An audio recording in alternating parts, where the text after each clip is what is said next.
நம்ம எப்பவுமே நெகட்டிவ் அப்படின்ற ஒரு விஷயத்த வெளியே ஸ்ப்ரெட் பண்ணதும் கிடையாது, சொன்னதும் கிடையாது. ஆனா இந்த நேர்காணல்ல நீங்க இவ்வளவு டேஞ்சர் இருக்குன்னு சொல்றீங்கன்னா, அப்ப அதுல கண்டிப்பா ஏதோ ஒரு விஷயம் இருக்கும். அதுதான் எனக்கு என்னன்னா, அது நமக்கு கான்ஷியஸா இருக்கணும். இந்த தடவ ம். கான்ஷியஸா இருக்கணும். ஏன்னா லாஸ்ட் டைம் அதுக்கு முந்தின டைம்லாம் இந்த மாரி நெறைய வரும்பொழுது, எதுக்கு இவங்க ஒரு பயத்த பரப்புறாங்க எல்லா இடத்துலயும், பயத்த பரப்புறாங்க அப்படின்ற மாரியான ஒரு விஷயமாக நினைத்துக் கொண்டிருந்தேன். ஆனா அந்த டைம்ல இந்த அளவுக்கு உங்களுக்கு வந்து கிரகநிலைகள் எல்லாமே நமக்கு ஒரு கேடு விளைவிக்கக்கூடியதா இல்ல. பார்த்தோம்னா, உங்களுக்கு இதுல ஒரு 4 ராசிக்கு அடுத்த அமாவாசை, அதாவது ம். நவம்பர் 20ஆம் தேதி அந்த வாக்குல வந்து பார்த்தோம்னா, இதுல ஒரு 4 ராசி உட்கார்ந்திருக்கும்.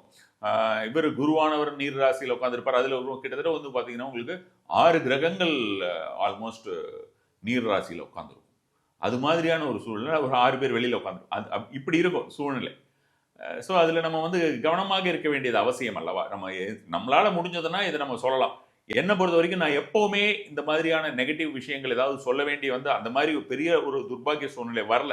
அது மாரி ஏதாவது ஒரு விஷயம் இருந்ததுன்னா, அப்போ ஜாக்கிரதையா இருங்க, கவனமா இருங்க அப்படின்னு சொல்றதோட சரி.